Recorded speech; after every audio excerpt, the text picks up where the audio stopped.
Freitas. I'm from Viridia Projects, and this is a women-led climate change consultancy firm from the Global South, and we specialize in supporting international organizations, governments, communities, and the private sector in the development and implementation of low-carbon climate-resilient projects.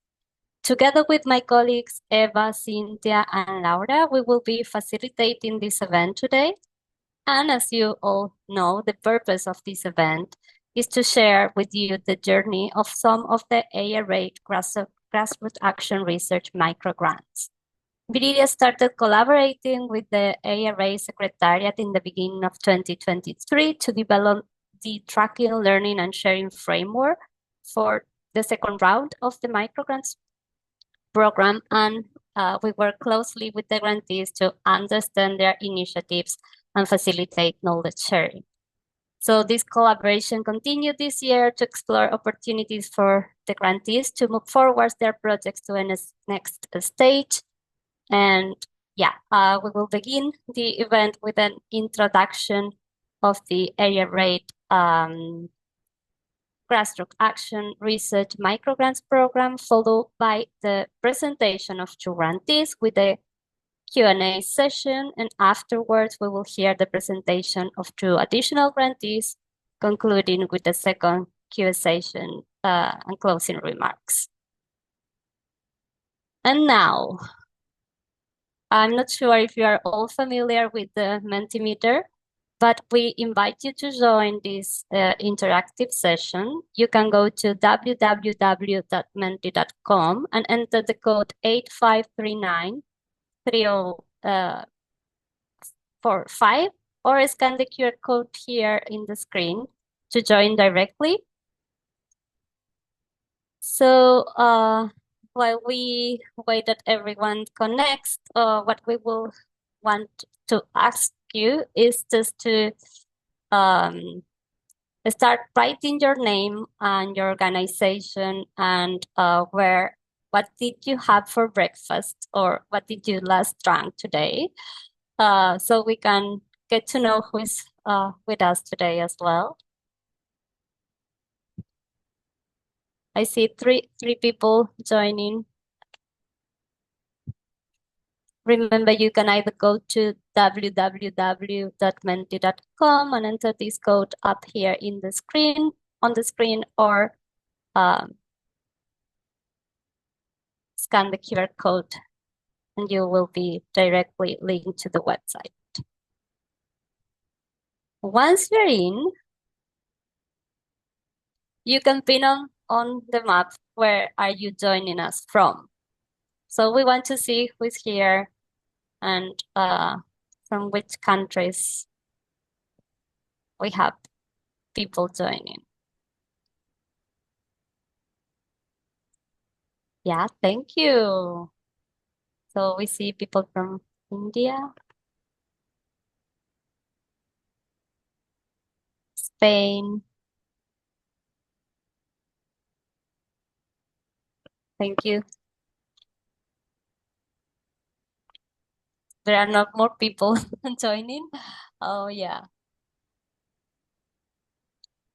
From Africa as well. Oh, one appears to be in the middle of the sea. Okay, thank you. Thank you for joining. Oh, also from Mexico.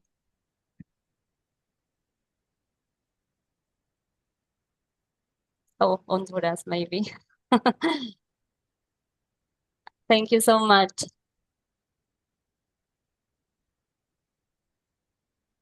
Remember to also introduce your name, your organization, and what did you have for breakfast today on the chat box, so we can also understand and get to know who is there.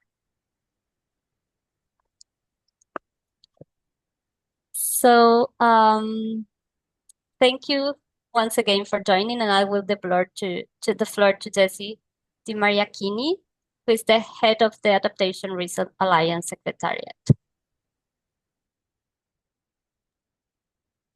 Great. Thank you very much, Soledad. I was just busy typing in my name, organization, and what I had for breakfast, which unfortunately was nothing. But that's just because I was so eager to get here.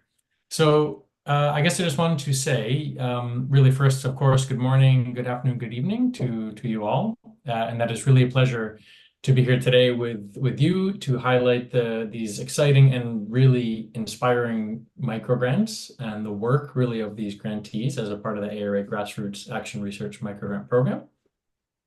But before I jump into actually, if we can go to the next screen maybe. Oh, sorry, no, it's fine where it is. There's a bit of a lag here, so we'll go to the objectives. Just before I jump into that, I wanted to say that this is the first webinar or first fully kind of public event that we have hosted in some time, and it's the first of our showcase events. So we're really pleased to be back here with ARA members as well as a wider audience. And also to say that in the meanwhile, it isn't that we haven't been hard at work, but there may have been more internal types of processes or limited numbers, including some in-person activities, such as new program development on smallholder agriculture, through our co-creation spaces, or also some of the learning journeys or the tracking, learning, and sharing, the TLS activities that we've been carrying out. And in fact, the TLS is a second showcase event that's next week. So if you want to join that, and you can hear more. But for today's showcase event and the microgrants themselves, as you can see, the microgrants were created as an open, flexible, and bottom-up way to first really unearth burning issues on adaptation in the Global South, and then to really identify these knowledge gaps and that are related to adaptation and resilience, and understand what these issues are, to be able to generate evidence and to work towards solutions with the communities. And doing this in a way of this co-creation that really underpins the ARA activities, we really want to galvanize this multi-stakeholder processes. And we did this by bringing together actors as a part of these microgrants, the actors that were from action, from research, and also from policy types of organizations. And as participatory processes or multi-stakeholder processes themselves, we also really aim to co-create an understanding of some of the local issues and the linkages or the drivers of climate change and the adaptation needs. And really, as a result of these processes, we wanted to catalyze this transdisciplinary knowledge production around the burning issues that were identified really on the ground. So if we can go to the next slide, please. To say here that the scope of the microgrants themselves, they have gone through 2 iterations. And both editions were awarded microgrants that support diverse and innovative projects in different regions from Latin America and the Caribbean, Africa, and Asia Pacific. And in accordance with the objectives that I just shared, each round really targeted projects that responded to these burning issues, to these local climate adaptation knowledge and action needs. And they also encouraged a variety of approaches to address both the immediate as well as the long-term community priorities with regard to climate impacts. And of course, some of the other social and more kind of these underlying drivers of risks that are affected by or kind of multiplied by the climate impacts. And we had 2 rounds, as I said. The first round was up to £10,000 for 3 months of activities. And these activities were carried out in 19 countries. The thematic focus spanned natural and human systems, as you can see a couple of the examples. And then after round 1, we really listened and learned from the grantees and their feedback, as well as the ARA steering board. And this led us to a second round that had an increased time of up to 8 months of the actual activity delivery, and also increased funding. So we went from 10 to 15,000 pounds sterling to be delivered over those 8 months. And in this case, there were 23 countries with 30 grantees. And again, as you can see, there's quite a variety of thematic focus that covered, again, these natural and human systems, the interlinkages between them. And I think it's also important to note here that both rounds of the grants and the activities themselves, they could be new initiatives, or they could be a part of building on existing projects and programs. So we didn't stipulate that in any of the selection criteria. We wanted to make sure that the activities that were being delivered were going to be the most impactful in whatever that meant. So what have the grantees actually achieved in this very limited time? As you can see here, there's been a couple of kind of key areas of the actual grantees that you can see with the achievements themselves. And the first is the identification of opportunities for generating evidence in action. So the microgrants have really enabled some of these projects to identify areas for co-creating knowledge and driving climate action, as is one of the objectives. In the example that we can see here in Thailand was the Songkhla Community Foundation, and their project was the engagement of vulnerable and marginalized communities for empowerment and climate adaptation. So this project, again, as per these objectives, it really engaged multiple actors, including academia, researchers, community members, vulnerable groups within the communities, and government and policy actors. And the collaboration here generated really valuable scientific evidence and new knowledge through these bottom-up approaches. And this really empowered the local communities to shape their own adaptation strategies and to feed this information upwards. Importantly here, the microgrant positioned the foundation, the Songkhla Community Foundation, for a larger project proposal that's now funded under the Jeff Assembly Inclusive Challenge Program. So again, here's a great example of how a microgrant being a part of a process can actually catalyze broader and more sustainable climate adaptation efforts. And again, being grounded and being bottom-led or bottom-up led. The second example we have here is about strengthened capacities to adapt to climate-related risks. So again, this project focused on participatory working sessions to really strengthen the capacity of local community members. And this included women and youth and men. And they really promoted nature-based solutions to protect ecosystems and to support sustainable livelihoods of the communities themselves. This case was in Bangladesh, the Center for People and Environment, and their project was on piloting and knowledge co-creation on nature-based solutions to protect against wave erosion in Howrah region areas of Bangladesh. And this grant itself, it used the myrta plant as a nature-based solution during the monsoon season. And not only did the use of this plant prevent coastal erosion, but it also enriched the fish sanctuaries and fisheries in the Howrah region. So again, working across these natural and human systems. And then this was a part of ongoing initiatives, but these priorities were identified there on the ground with these community members. The third, moving across, is about improved understanding or evidence of the needs of the most vulnerable for adapting to climate change. And here, the project sort of provided insights into the specific adaptation needs of these vulnerable groups and the communities, and supported targeted resilience planning. So the example here comes from Madagascar, from the Danjone Association, and their project was unpacking the needs of bony coastal cities for adapting to climate change and resilience. Hello, is it conferencing? Is it what, sorry? Oh, I think someone needs to go on mute. There we go. So this project here, the one that was looking at the bony coastal cities, it really engaged, again, community members being bottom-up and grassroots organizations through targeted workshops. And in these workshops, the participants identified local key challenges and opportunities. They also gained some critical foundational climate knowledge, and also highlighted some of the specific realities, some of these burning issues on the ground. And a risk and vulnerability assessment offered valuable insights into some of these local risks and provided a sound evidence base for the local adaptation needs. Again, laying out some of the evidence needed for adaptation strategies.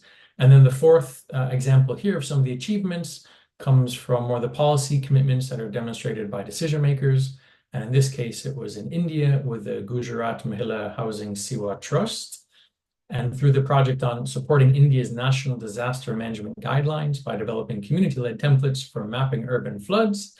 In this case, the Mahila Housing Trust advocacy efforts and the community they worked with really successfully gained the attention of India's highest national disaster authority. And so the authorities have now actually committed to collaborating with the project team to create a comprehensive guidance document that features actionable recommendations on urban flood management, and this will be implemented at the city level. So again, here it shows how local research, local action, and advocacy can really gain attention at the national level, be recognized, and be turned into action itself. Now, these are just 4 examples of 55 projects from the 2 rounds, and I'd love to go on, but I think it's better if we hear more from the grantees themselves and the amazing work that they've actually been delivering. So with that, I'd like to pass over to Soledad and to our our featured guest here today. So Soledad, back to you. Thank you, Jesse. And well, as we mentioned earlier, our role was to work closely with the grantees to understand their micro-grant journey. And from following that process, we found that the grantees aim to promote increased action-oriented adaptation research to close the knowledge gaps they identified as a result of the microgrants, and also increase uptake of action-oriented findings in adaptation action.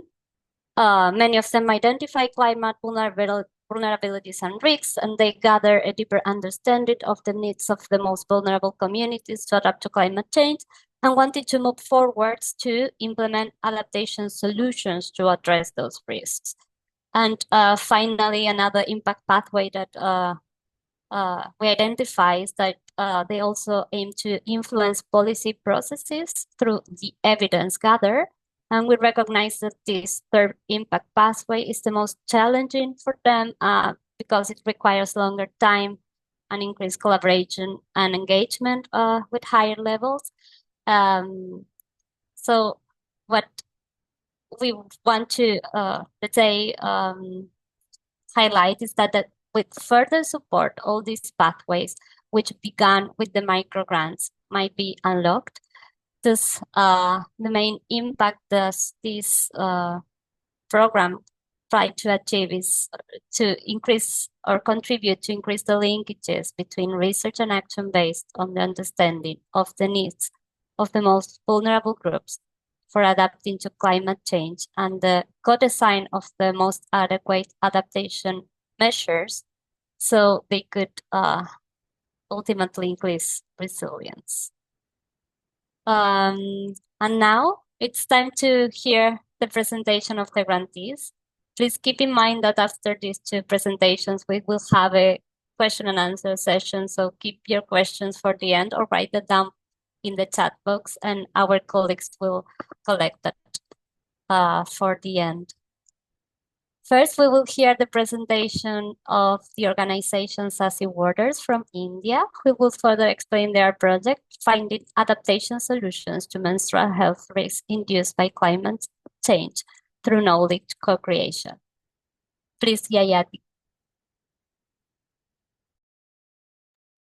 Thank you so much. So, will you be sharing the slides? Yes. Yes, can you see in the screen? Yes, thank you. So, hello everyone. I'm Jayati from Saki Waters. Allow me just a moment to introduce Saki Waters.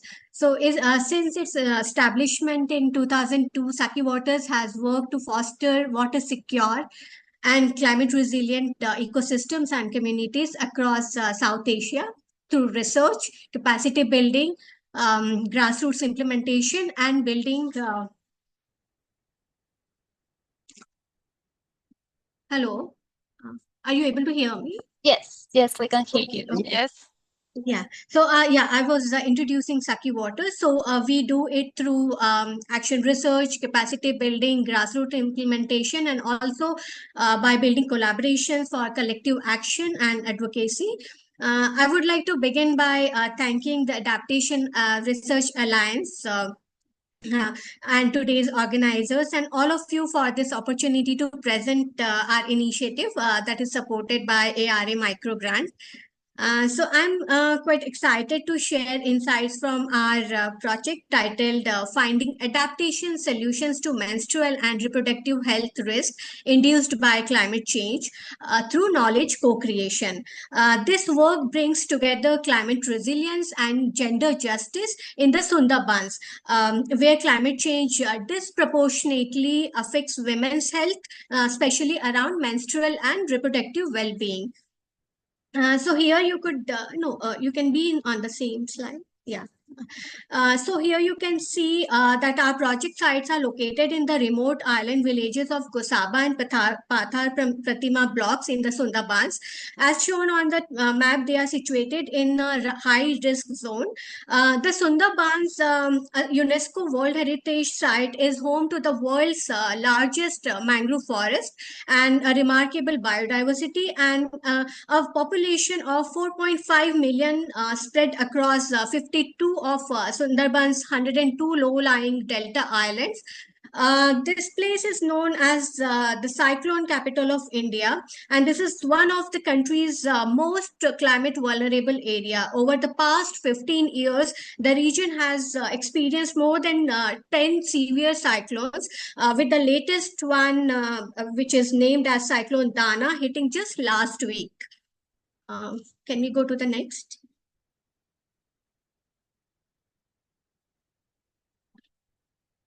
Yes. Let's understand what are the climate threats and impacts in this area. So it's concerning to see how climate change combined with the loss of natural coastal defenses like mangroves profoundly impacts the resilience of these communities. Frequent intense cyclones, flooding, sea level rise, and saltwater intrusion not only threaten the ecosystems but also endanger the lives and health of local people. In these images, you can see powerful waves and strong winds bringing salt water, which is often polluted by upstream human activities, far into these coastal villages, causing widespread flooding. Village becomes submerged, as shown in these aerial views, and community ponds essential for daily needs become heavily contaminated. I would like to underscore that traditionally people in Sundarbans have adopted to the saline environment by creating freshwater ponds inland. And the landscape is dotted with these small ponds. But due to frequent and intense floods and storms, even these ponds are becoming saline and unusable. Another concern, especially affecting women, is the loss of local agriculture and fisheries-based livelihoods. Many men are migrating to the cities for work, leaving behind women to care for elderly and children. Women in particular face serious health challenges due to daily activities like bathing in these ponds and fishing in waist-deep saline water to provide food and sustain themselves have increased their risk of infections. And here you will see that this is a strong manifestation or a clear example of climate injustice. Those who contribute the least to climate change are bearing the brunt of its severe consequences without adequate resources or support to combat it. Women in these communities have shared that they live in constant stress and fear, rebuilding their lives after each cyclone, only to face yet another looming threat. Can we go to the next slide, please? Yeah, so now I will like to give you an overview of our ARA micro-grant project and the processes we followed. So to address these challenges, we implemented a pilot project through the Adaptation Research Alliance micro-grant program from April 2023 to March 2024, using a participatory action research approach to co-create knowledge on adaptation and capacity building. We engaged directly with community members, primarily women and marginalized groups, and collaborated with local panchayats. They are village level institutions, government bodies, NGOs, and healthcare providers. As shown in these photos, these activities took place across 3 levels, and they are village, block, and state levels. We conducted over 400 household interviews and established 8 participatory action research groups across 4 villages. We then also organized multi-stakeholder workshops at the block and state level to facilitate knowledge co-creation and sharing. Additionally, we held awareness campaigns and skill building workshop on creating biodegradable sanitary napkin. The goal was not to just understand the issue, but also to empower the community to co-create and implement solutions. We also produced a documentary as a powerful tool for policy advocacy. Can we go to the next slide? After learning about this whole initiative, it would be interesting to understand the key outcomes and impacts. I'm pleased to share that our efforts have led to impactful outcomes, including a deeper understanding of surveyed women who reported health challenges such as UTIs, urinary tract infections, uterine tumors, excessive white discharge, irregular heavy bleeding, and other conditions linked to constant exposure to saline and polluted water. They also shared insights on possible solutions in identifying what would work for them and what would not. This project has raised awareness in the communities about interlinkage of climate change, water quality, and related health implications. Through skill-based training, we have empowered women to take on leadership roles in climate adaptation, with many now advocating for their needs and ideas at both local and state level. You can look at these two pictures. In first, women are interacting with other key stakeholders at the state level workshop, and below you see that these proud women are showing their certificates. And our documentary, The Bleeding Tides, captured these voices and premiered at the World Water Forum in Bali. We are now reaching a global audience by streaming this documentary on WaterBear, the media, impact media.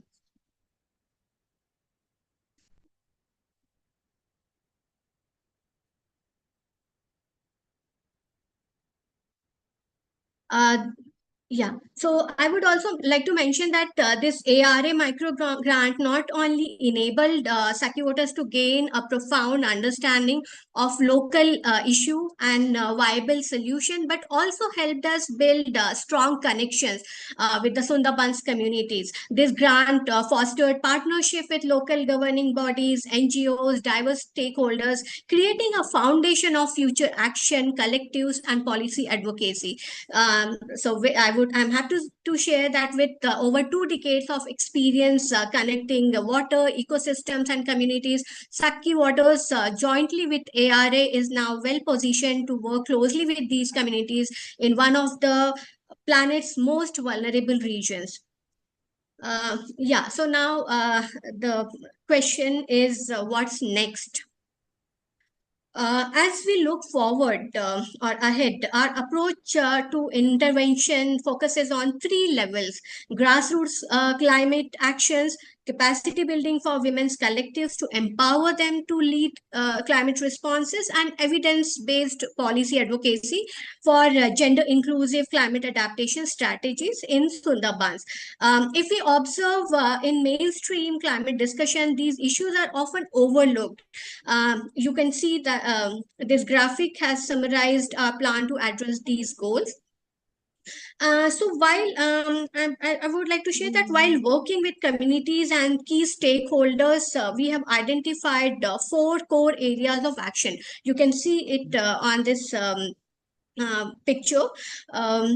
So these 4 essential focus area are flood protection through nature-based solutions such as mangrove restoration.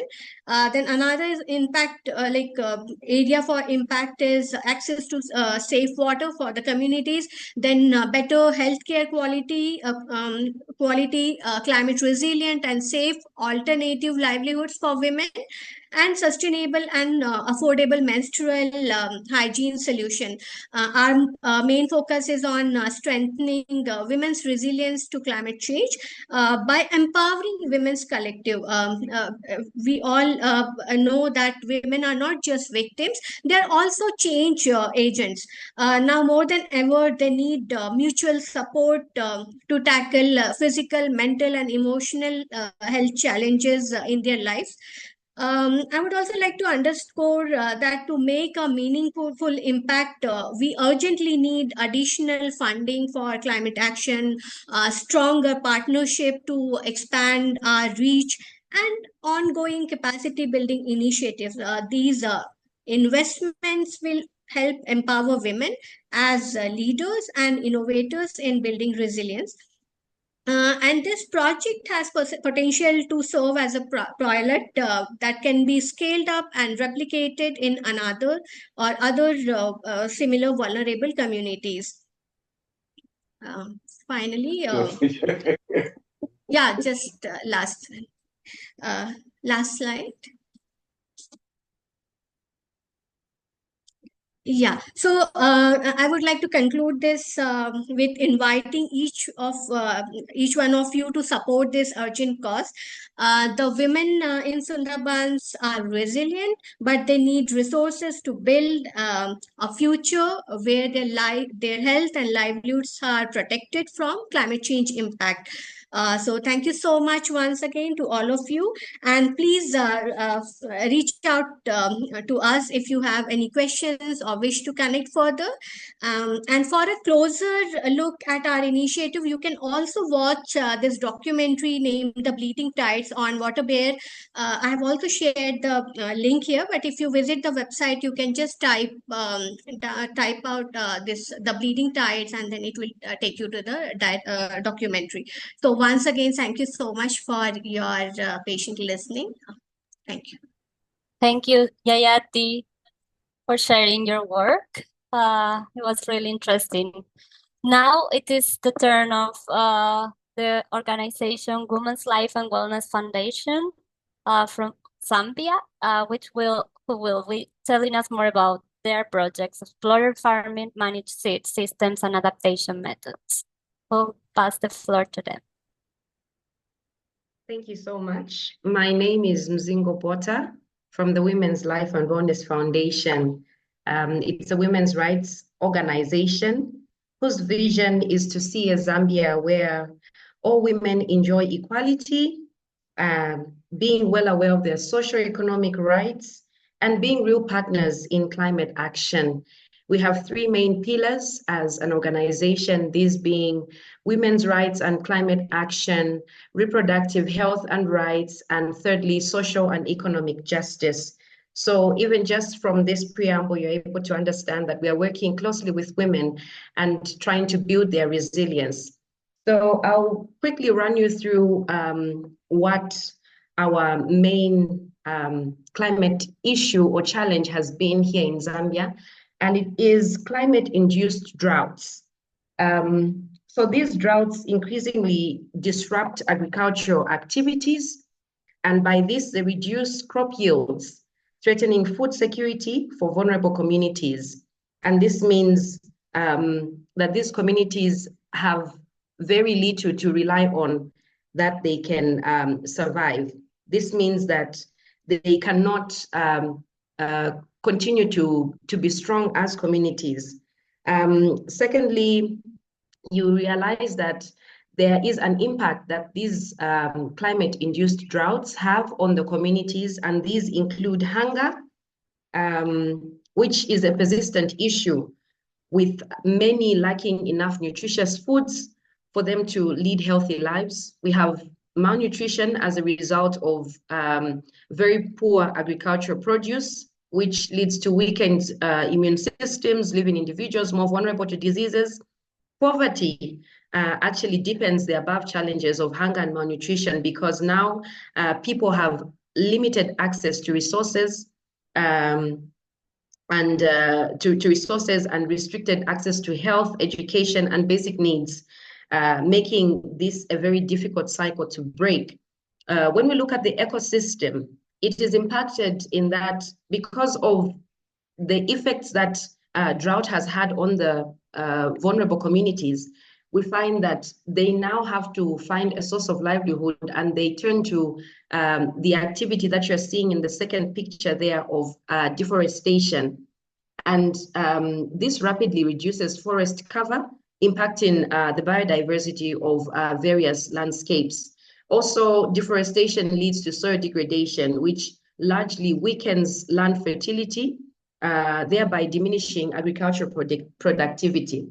Thirdly, there is threatened habitats, because we know that when you have a forest, you have a vast variety of species of animals and plants growing in there. But these are endangered areas, and when the habitats are threatened, they disrupt ecosystems and reduce natural resilience to climate change. We can move to the next slide, please. I'll quickly run you through the ARA grant process, which was taking an integrated approach because we were not working on our own. We tried as much as possible to work with the government, with other partners, and of course the local community. And the project itself was exploring the viability of farmer-managed indigenous seed systems. So much of the project involved activities such as community engagement and empowerment, capacity building and knowledge sharing, as well as partnerships and research. We were able to understand from the research that was conducted that indigenous seeds have been proven to be more resilient to droughts and various other climatic conditions as compared to the hybrid seeds that are used by the local farmers. So in the process, we were able to engage with farmers and understand what it is that they need to be done at the local level for them to promote the indigenous seed. Around capacity building, we understand that there is so much indigenous knowledge at the local level, which is not being utilized. These local people understand how the indigenous seed works and how that it is able to contribute to food security because of its resilience and resistant to various diseases and so on. And what we're trying to do when we engage them in capacity building is to enhance their knowledge and also just tap into what they already understand at the local level and see how that can be incorporated into activities that will be able to actually bring about seed sovereignty and food security. Thirdly, in the partnerships that we were working in and through the research, we're able to work with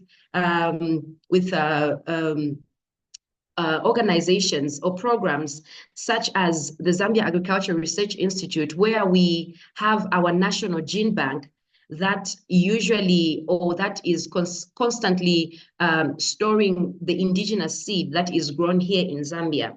And I must mention that as Zambia, we are actually affiliated to the Svalbard International Gene Bank, where we do actually send through our indigenous seeds. And it is through more and more research that we are understanding, and our local farmers were able to know how they can be able to use this knowledge that they already have, that has been passed on from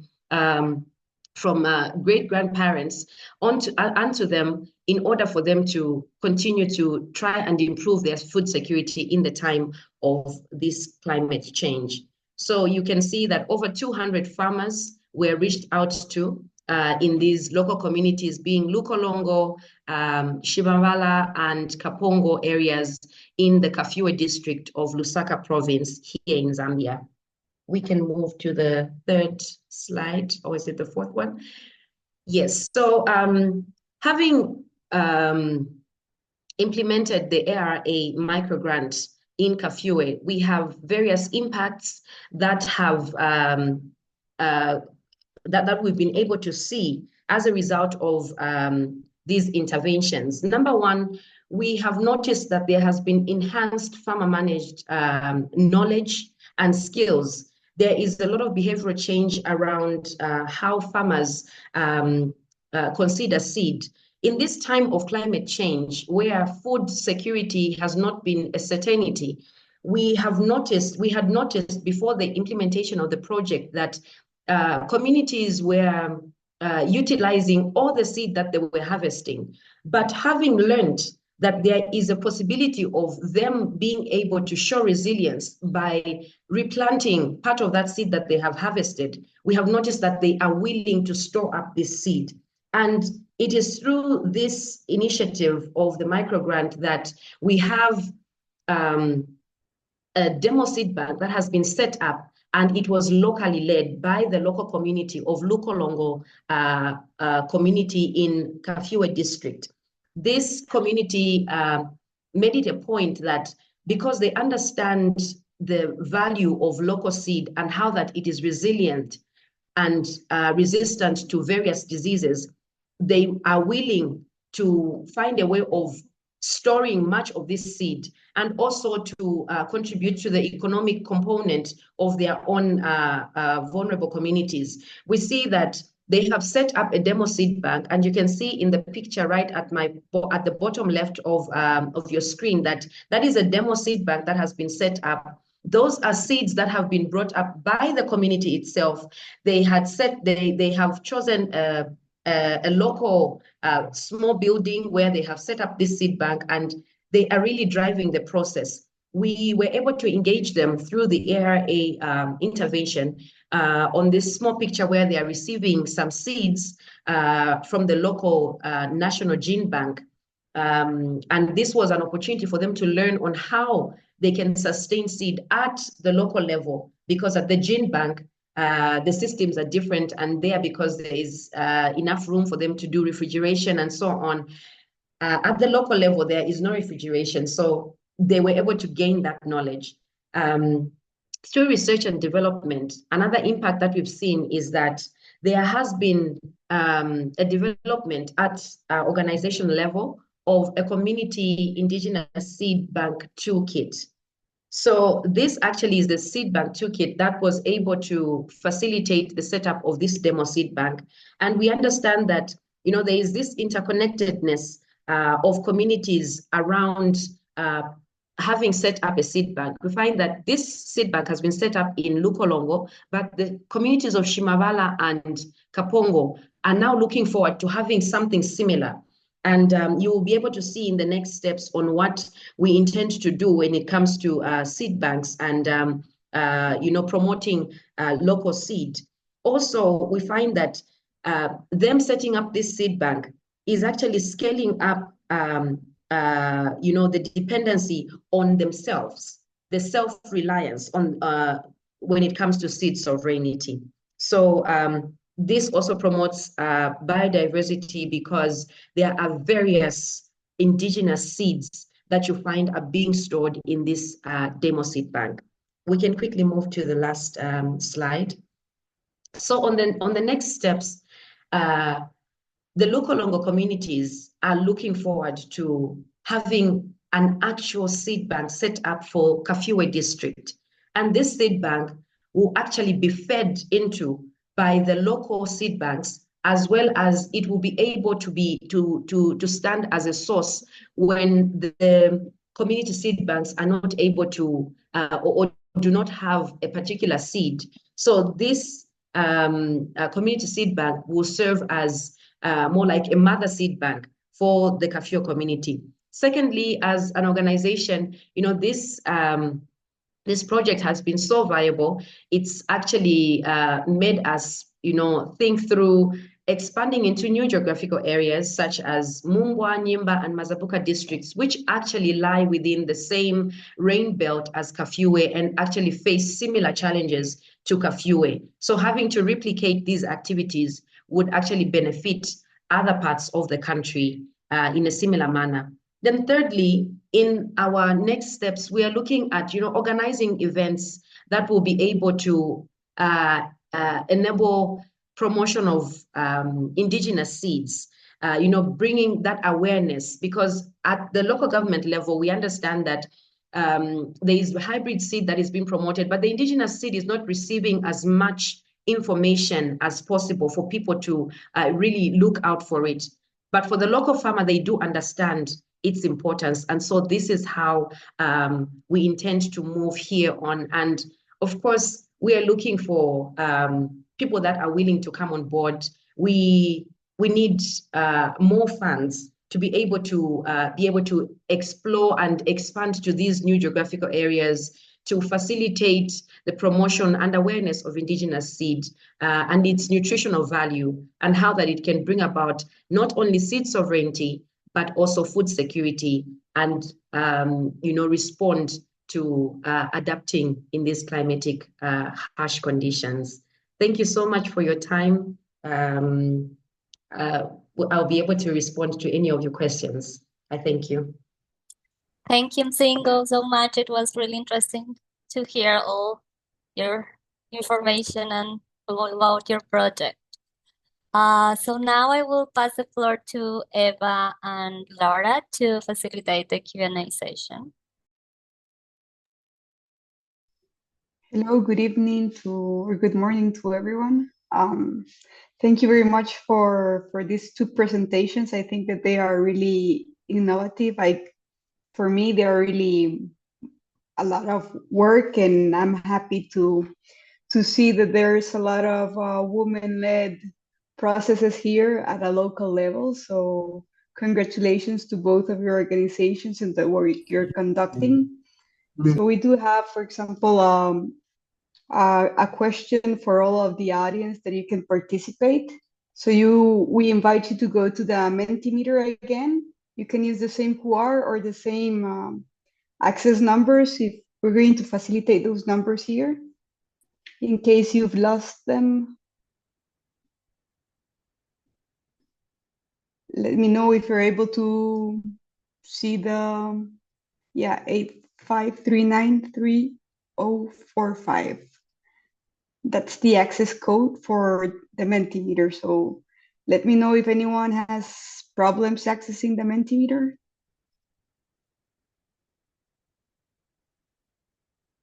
If not, we would like you to answer whether you are aware of similar projects or opportunities to these two initiatives.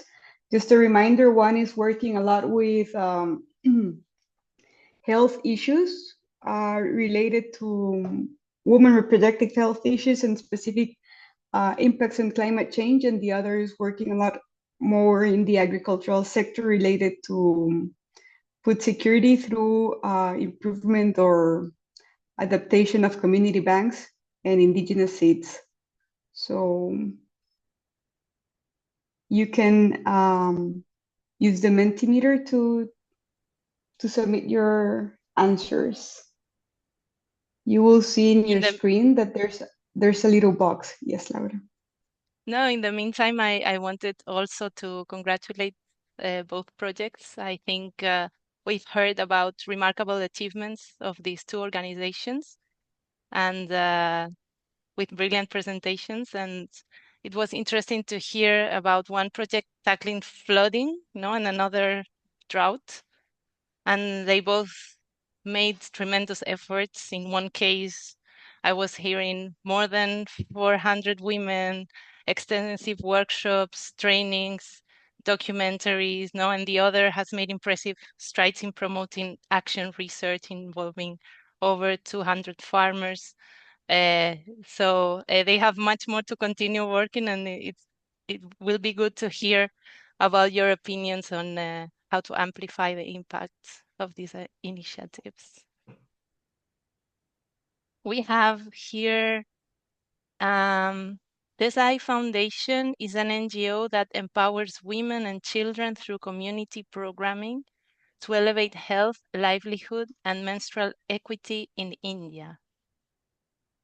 Wow, so we have very much related topics here. Thank you for this information. I think we have another response. No, another question is, could you describe in 3 words the main key challenges to move forward towards next steps? So if you don't know similar projects, which is You can also reply to these other questions in 3 words. Describe key challenges that you see that these organizations might have to move forward. Moving forward means for them seeking or obtaining more funding, to expanding their projects, to give continuation to activities that they have already started. We have another comment. No, so no, I'm not aware, I believe, but I am interested in how we can amplify your voices in the global north. We need to hear your Nice. stories in the global north where climate change is not visible. I highly recommend to all of you, if you have a chance, to watch this documentary and the Bleeding Tides. It's really good.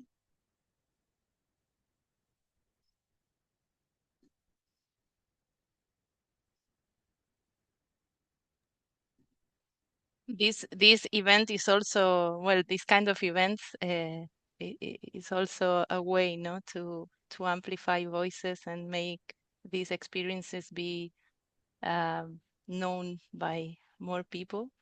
But yes, Yes, it's very, and very important and relevant, this issue. yes, in the agricultural side, I think from the project that they presented, there's a lot of work doing to promote food security and nutrition at a local level in a specific place where they're having drought problems. So maybe someone here in the audience works in the agricultural sector, knows about technologies, or have some inputs regarding to that.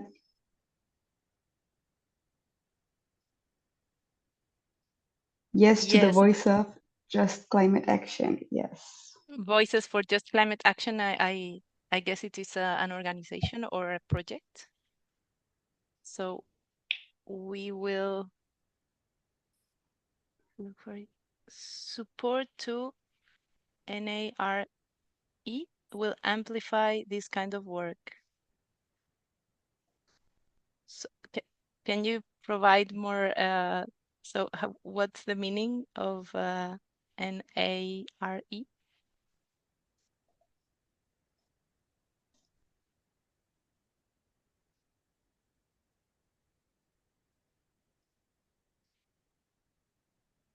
Okay, if you can explain those this acronym, that will help us a lot.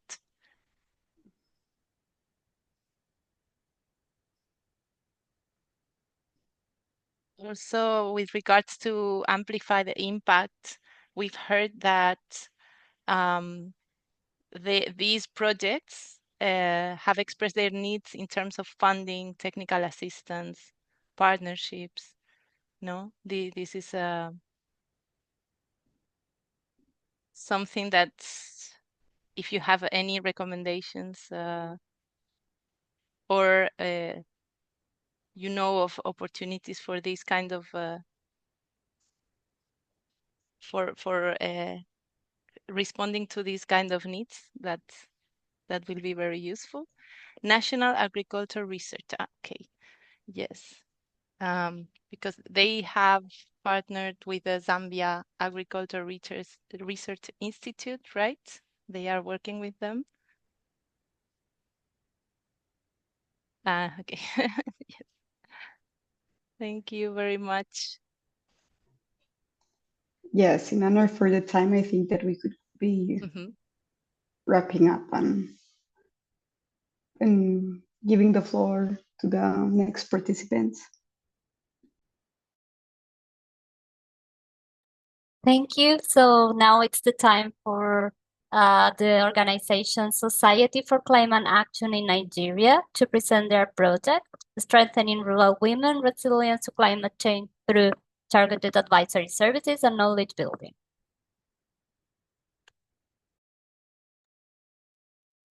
Okay, good morning, everyone.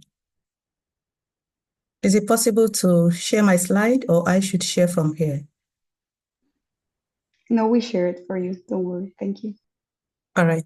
Thank you very much. My name is Clara Ifanyubi. The National President for Society for Climate Action in Nigeria. I also work with the University of Port Harcourt. Please, can you go to the next slide? Okay, the Society for Climate Action in Nigeria is flag bearer in climate action when it comes to empowering vulnerable populations in all the states in Nigeria. Our work is centered on 3 thematic areas. One is research conduct and management. The Society for Climate Action, we work closely with universities. The reason is that we have observed that a lot of researches go on in the universities and they produce very useful research outcomes, but these research outcomes are not mainstreamed into policy and practice.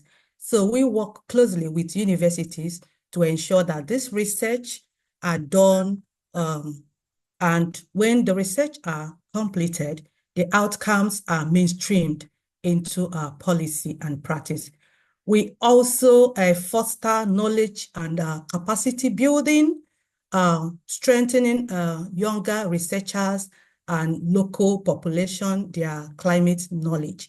And lastly, we also into engagement and collaboration. We have observed that the problem of climate change cannot be solved by one stakeholder. So we foster strategic linkages among key stakeholders or key climate actors in the country to ensure that more meaningful outcomes are produced when it comes to climate intervention. Please, can we go to the next slide?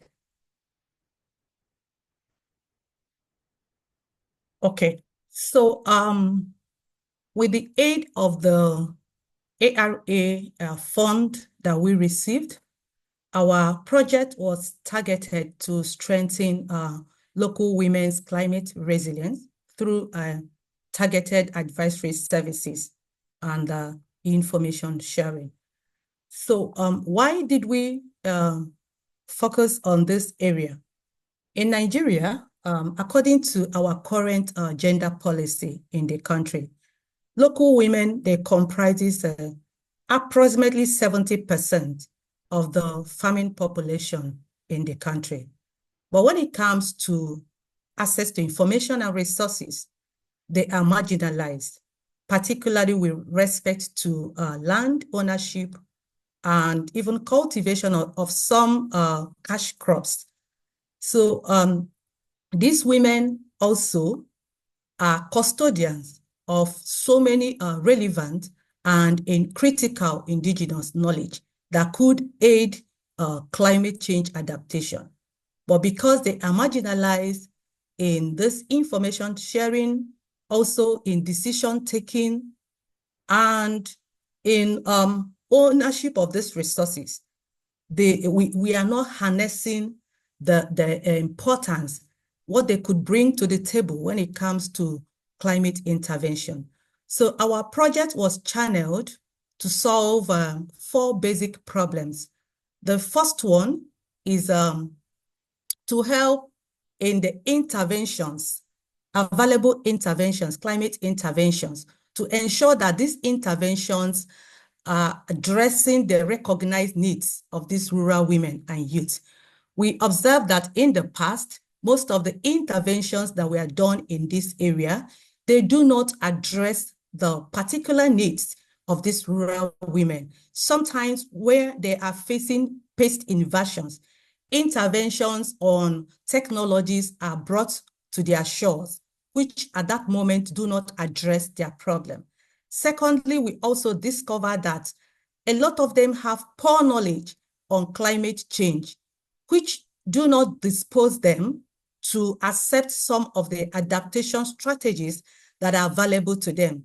Yes, they are experiencing the change in climate. It is negatively impacting their farming activities, but they do not understand the concept of this climate change and what it is all about. Then the third problem that we also discovered that the project tried to address is the issue of a shortage of agricultural extension agents in Nigeria. Currently, Nigeria is facing the problem of shortage of agricultural extension agents. We have like one agricultural extension agent to more than 3,000 farmers. In the country, these agricultural extension agents, they have the primary responsibility of agricultural information dissemination. And when they are not there, it becomes very difficult for local farmers to access agricultural information. But unfortunately, we have very few of them existing now. And those of them who are existing do not have sufficient knowledge on climate change to enable them render effective advisory services in climate change. Then the fourth problem that the project tried to address is a problem of exclusion of women from information and resources, which heighten their vulnerability. So in trying to solve some of these problems, the key 4 problems that the project identified, we did several activities. Some of the key activities that we did was, first of all, to start with a field survey, a kind of need assessment where we engage with these local women, trying to find out their recognized needs, what their real needs at that problem was. We had some FGDs, that's focus group discussion, and we also administered a questionnaire. And through the information, the data we collected from these women, we were able to identify 4 key areas of needs for these local women, including those low knowledge on adaptation, innovative adaptation actions like the use of improved varieties. They don't even know what improved varieties that are available for them. Also, we noticed the problem of weed and pest management. We had a lot of emergence of new pests, which was devastating their farming activities.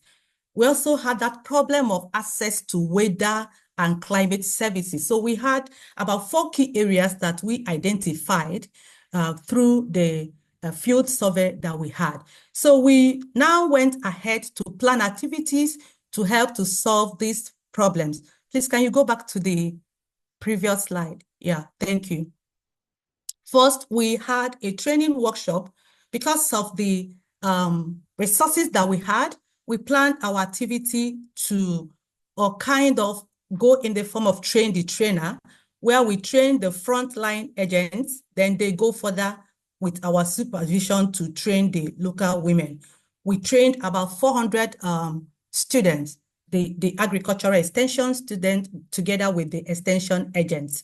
And after the training, they cascaded down the training to the local women under our supervision.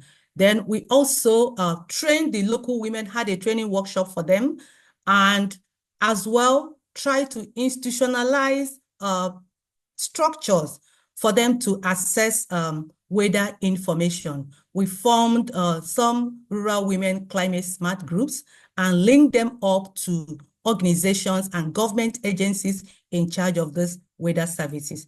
Please, next slide.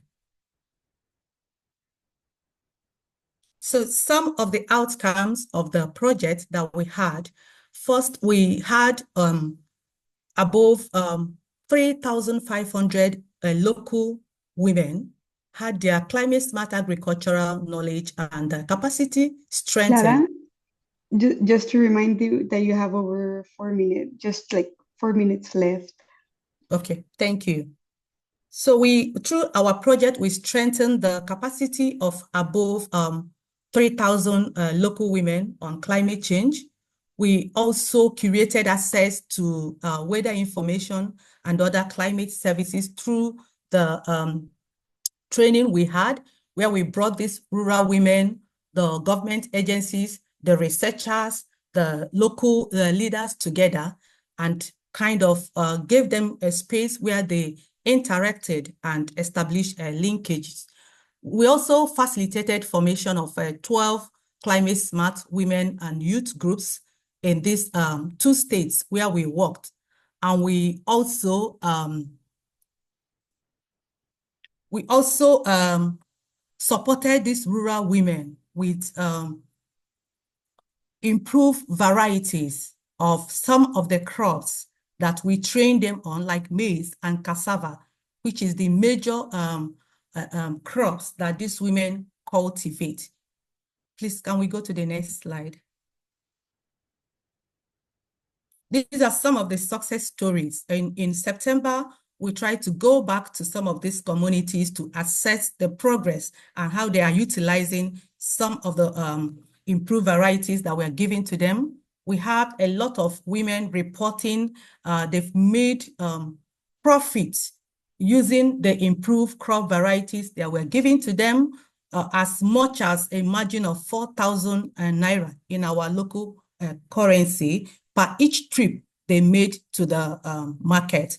This shows that their income generating capacity has been enhanced through our project activity, and also their knowledge in climate change. You see their knowledge before the trainings and their knowledge after the training. Next slide, please. Then what is our next plan? The next plan we have is to scale up our achieved results and also reach out to some new communities as well as impact policy. Because while we are also interested in impacting policy in Nigeria, policy decisions and the having policy documents are not our problem. But the problem we have is that some of these policy documents do not address the needs of the local people. So we believe that through our activities, when we generate credible evidence from these rural people, it will be able to inform policymakers on the real needs of these local people, so that the policies that will be made and the interventions that will be formulated by the government will actually address their needs. So why is our upscaling very important? We discovered that some of the activities that are hugely impacted by climate change are the key areas where these local women, their key farming activities. And recently in this country too, we've had several cases of very extreme weather events, which is impacting these rural women. And also we've had increased interest from neighboring communities to come over their communities and also train their rural dwellers there. Can we go to the next slide? So these are the key activities that we hope to implement in the future. We have already existing climate smart groups, which we formed through our activities. We want to kind of support them through organizing dialogue among this group. This will help to facilitate local learning and also help them to reach out to other organizations, which they may not be able to do on their own. We also want to, excuse me, we also want to organize some capacity building for these rural women, because we have linked them up to the agency that is in charge of weather information. But we discovered that many of them do not have the digital skill to use some of the tools that will help them to access this weather information from this agency. So we want to train them on the use of some of these digital tools to be able to effectively access weather information. And lastly, we also hope to replicate the training capacity building for agricultural extension students to prepare them and help them to acquire the capacity for advisory services in climate change. Thank you very much. I think my time is over. Thank you. No, yes. Thank you so much, Clara. So now I will pass the floor to the project of Sri Lanka. Please, Belinda, go ahead. Hi, good day, everyone. Hope you can hear me. Yes. Okay, all right. So, so we will be discussing about the cloud forest restoration in Sri Lanka, a restoration and a biodiversity kind of a project where we wanted to do environmental conservation initiative mitigating the future climate change. Now, the ones which we have already seen is most of the ones which are already being affected. We don't want to go there. That's why we wanted to do this. It's a restoration project, and it's collaborating with communities as well as the local the cloud forest. Next, we work with Lanka and Olu Water. These are the two organizations which we work with. I represent both the organizations. There is Sudarsha also in the team, which is working here. The objective is to prevent climate-induced water scarcity in future, which we think that the cloud forest is the heart of all water sources. We have 111 water rivers flowing from the cloud forest. Sri Lanka is almost like a palm. So it's in the center where all the water through all the rivers are through these cloud forest ecosystems. So we found out that there is degraded ecosystems in the hill country, which we want to restore by going through a scientific way and interconnecting the fragmented forest patches. We have here and there cloud forest patches with the main cloud forest area, as I'll show you in the next picture. So these cloud forest patches having a much more genetic diversity, we want to interconnect them to have the increased biodiversity as well as genetic diversity. And as a last objective, we also want to get hold of these rural local communities which are in the nearby areas, then increase their livelihoods from the project. Next slide, please. Now, yeah, so this is the land which we want to restore. Towards the right-hand side, you see the mainland cloud forest, the Horton Plains National Park. Towards the left-hand side, you have a sparse forest patch, which we want to connect from the biodiversity corridor, which we'll be doing from the initiative. The red color marking is the one which will be working on.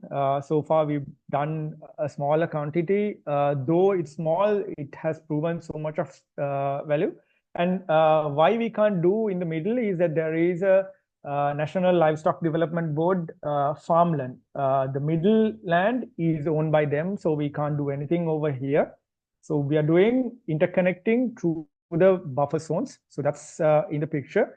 As I showed you earlier, Sri Lanka is almost like a farm. It's on the center of the country. Next slide.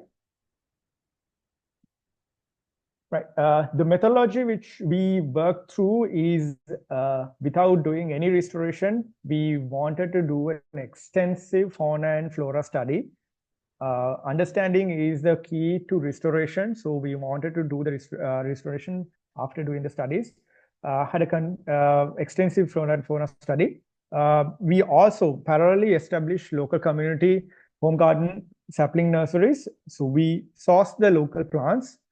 They collected seedlings from the forest, planted them in their home gardens, these communities, and then we bought back. So that's how we help the local community in that sense. And this is not just planting the whole patch in one stretch. What we wanted to do is assisted natural regeneration. We just went through the boundaries. We planted on the boundaries so that the forest regenerated, helping the forest ecosystem to thrive, not the ones which we want to do. We only planted the pioneer species. There were also only native varieties which were found only in the area. So we just planted them and the forests continued to grow. That's why the project seems to be a little bit slow.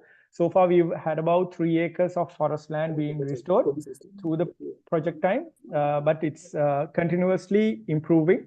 And also, we prevented illegal activities. There were forest fires, poaching, gem mining, and tree felling, which we wanted to control.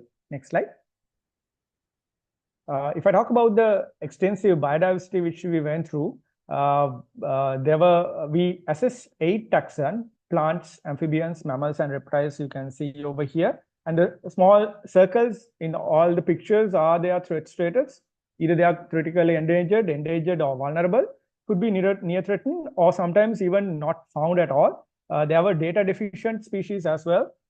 They were really rare, and sometimes you see the elusive cloud-sworded leopard as well. You can see in the mammals pictures, you have quite a puffy cloud forest leopard, not the slim, slender ones which you found in the dry zones. So that is also there. Some of the flagship species, most of them are endemics, and most of them are keystone species as well. Go to the next slide. These are some, and then going towards the birds, reptiles, amphibians, and the freshwater fishes which we found in the area is that. So with the help of the project, we facilitated finding out these species, and the fish species which we selected over here has only 3 distribution lanes across the country. So one of them supposed to be in the location which we found, and that is point endemic, because that's the only found variety which is not having inbreeding. So there were so much of scientific findings, quite nice pictures also from the wildlife which we came across. So those are the wildlife which we saw. Go to the next slide.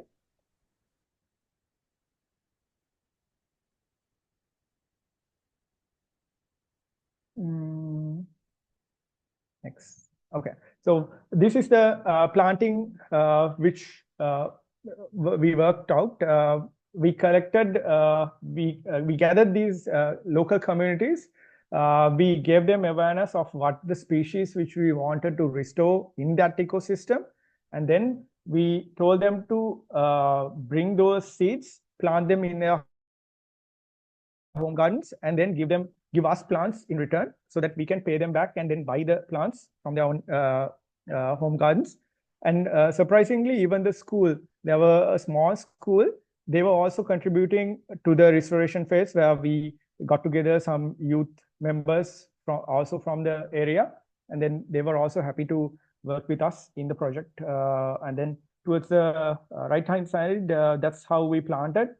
It's a nice background, but unfortunately, if you go to the next slide, I'll show you some of the damages which happens in the ecosystem.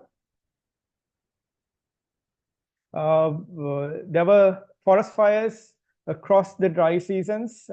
In fact, we couldn't even do the restoration in an area where we wanted to do the restoration, but we forecasted that there could be forest fires when we wanted to plant it.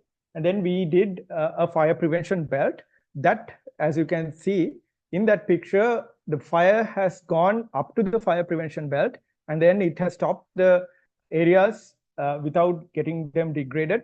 So the opposite side is the area which we are restoring. Unfortunately, the other area got affected by the fire. So that's one of the issues which we came across. We are still working with the communities to prevent these fires, forest fires. Those are locally made, not the natural forest fires. So there are members of the community who doesn't know the value of these ecosystems, so they set fire. Sometimes even campers forgettingly keep their camping fire open, and then that triggers a forest fire. So there is unfortunate things happening. Next slide.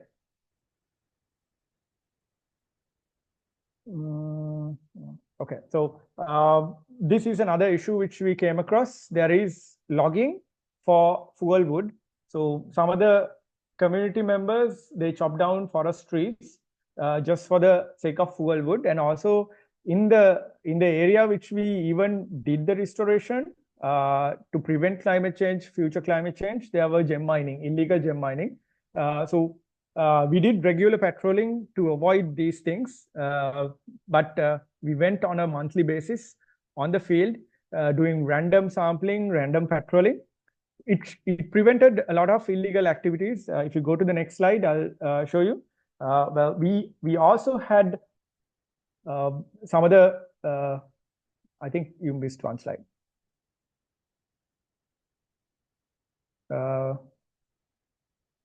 Okay, we also had some like snares being done by poaching members who are poaching for sambar deer and towards bushmeat. So we even removed some of the snares which we came across in our field visits, and we wanted to do the empowerment part for the youth in that community so that they are aware of these ecosystems. We gave them hands-on experience on field workshops, giving them practically how you identify species, what sort of ecosystem is there, the dynamics, and also little things which you can practice in being in the ecosystem, so that they were aware of it and they wanted to protect. In fact, they also contributed in some of the areas where they wanted to restore the ecosystem. If you go to the next slide.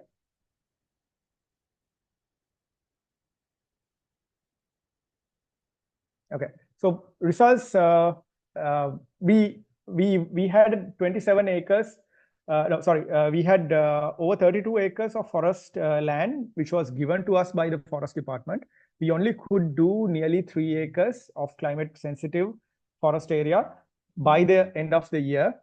We've been continuing this for the last 2.5 years, nearly 3 years now. The assessments, and also we helped the local community. There were 27 families altogether. Yeah, that's a small area in comparative to the other projects, which we saw 2,000 or maybe more. But this area is very scarce. It's nearly 153 kilometers from Colombo to that area, but it takes 6.5 hours to go from here to there. So that's how hard it's to go towards the area. There is no proper roads. Access roads are very much damaged by landslides, and so that's a really tough thing which we went across. We conducted biodiversity studies, as I showed you in the pictures. We wanted to do more studies, and we conducted youth awareness programs for over 60 members. The school only has about 150 plus kids in that local area. It's a very small community. So we gathered the like younger, not the smallest kids, but the younger members, and then we gave the awareness towards these members. Probably in time to come, we would require funding. We are having a little bit of funding from Olu Water, another water company. They are harvesting groundwater, so they wanted to do the restoration as a CSR initiative for the to help the cloud forest. So that funding is still there, but it's not substantial. So as I told you, we have secured 32 acres, and we've only taken 3. Yeah. Yes. If you could go wrap up, please. Sure. That's almost done. So we've secured 32 acres, and then there is future possibilities of doing the restoration. Potential projects in the pipeline would be there is sensitive biodiversity to be studied, and also ecosystem dynamics to be done. Then continuing that, we will be able to restore the ecosystem, and that's almost that. Any questions? If there is, we'll be able to help you. And I would really like to acknowledge ARA for facilitating the initiative. We wanted the funding when you guys helped it out, and then it was a great initiative in time. Thank you. Thank you very much, Falinda. Let's go to, well, we have a very few minutes, but we will go to the session. If you remember, go to www.menti.com, and you have the code here all the time in the slide, 85393045. We would like to hear, after these 2 inspiring projects, if you are aware of similar projects or opportunities that might help amplify the impact of these initiatives. Please let us know if you have any trouble with accessing menti.com. I would like to congratulate both projects. Also, let's remember one is dedicated to supporting rural women and youth, addressing critical issues such as lack of support for these groups, limited knowledge about climate change, and well, the historic exclusion of women from training activities.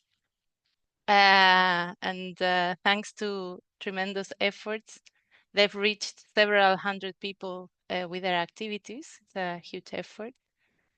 And the second project has done beautiful work in cloud forest restoration, preservation, focusing on fire prevention, engaging deeply the community.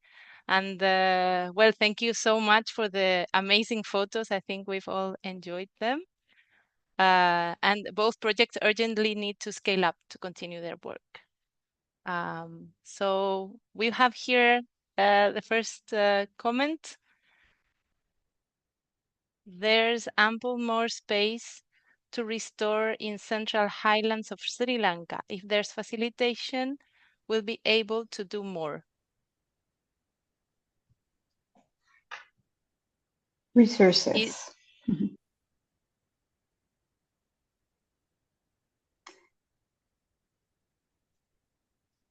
Who else would like Anyone to else? Yes. Works in share? similar areas. Yes. How do you think they could expand their reach, ensure policymakers recognize the critical importance of addressing these issues? Please put your window.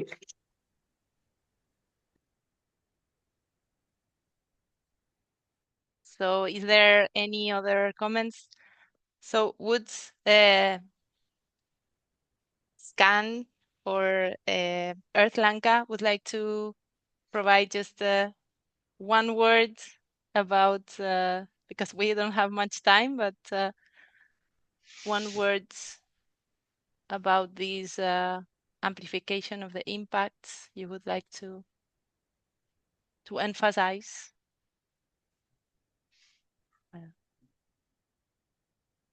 We've received here a link, lankaenvironmentfund.org, organization that supports existing conservation initiatives in Sri Lanka. It would be great if you could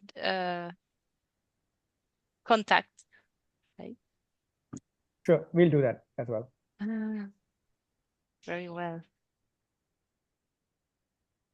Well, maybe as we have reached the time for finishing, maybe we can proceed to the next space. Jesse, the floor is yours.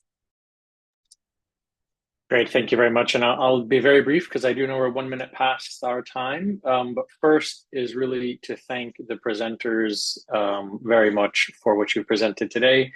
But more importantly, really the work that you have been doing back in your respective places where you live, where you work.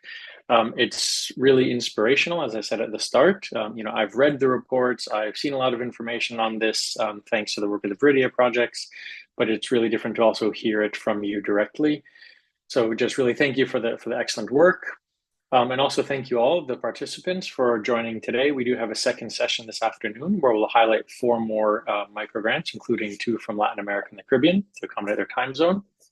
So maybe just a few reflections very briefly, but to say one is I think what came out here really is a lot about voice, of really elevating the voices of those who are actually doing this work on the ground, particularly the participation and the voice of women and the vulnerable groups. And one thing that one phrase that I really liked was not just about the ownership of the processes themselves, but it came out that there was talking about the ownership of the resources. And I think that's something that through the microgrants that we really aim to do is, this small amount of funding, but it's significant. And we really turn over to these communities, to these organizations who are working collaboratively to make change where they are living and where they're working. And also just to emphasize the importance of, I think, this continued, because we've heard the call for this continued support, but also this continued bottom-up and collaborative approach that the microgrants embody. And importantly, that this approach that we've heard from today, really on the ground, is an approach that actually spans research and knowledge generation and moves into actual action and advocacy to advance climate adaptation and resilience. So I think that really came out here and from hearing these examples. And just for everyone else on the call as well, for next steps in general, to let people know that if you want to stay connected with the ARA initiatives, please do sign up for the newsletter. or you can become a member if you're a legal entity or a well-established network. And when you're a member, we have a Slack area, a members area that has a Slack workspace for sharing information with other members. And we will be at COP29. So if you'll be there, please do reach out to us. I know that was mentioned at the very start. But really just to say again, thank you all very much for your time today. And again, thank you to the presenters for the excellent work. And last, thank you to Viridia Projects, who's done a really remarkable job in supporting the grantees and this whole microgrant process to help them share and learn from the processes that they've been actually undertaking and to bring it all together. So thank you very much. Please do feel free to reach out to us at the ARA Secretariat should you want any more information on the microgrants, how to support, how to contribute, or any of the ARA activities, or just need to get in touch with one of the grantees. So thank you all very much, and I wish you the best rest of your day.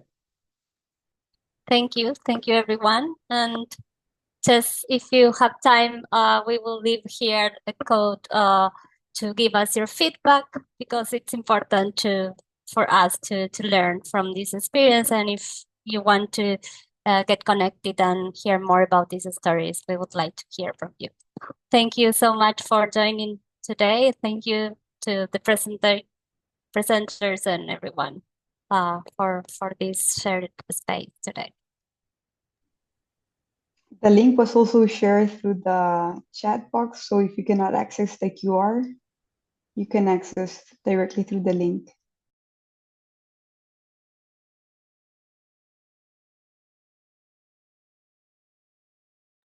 Bye-bye. Thank you. Bye. Bye. Bye. Bye. Thank you so Bye-bye. much.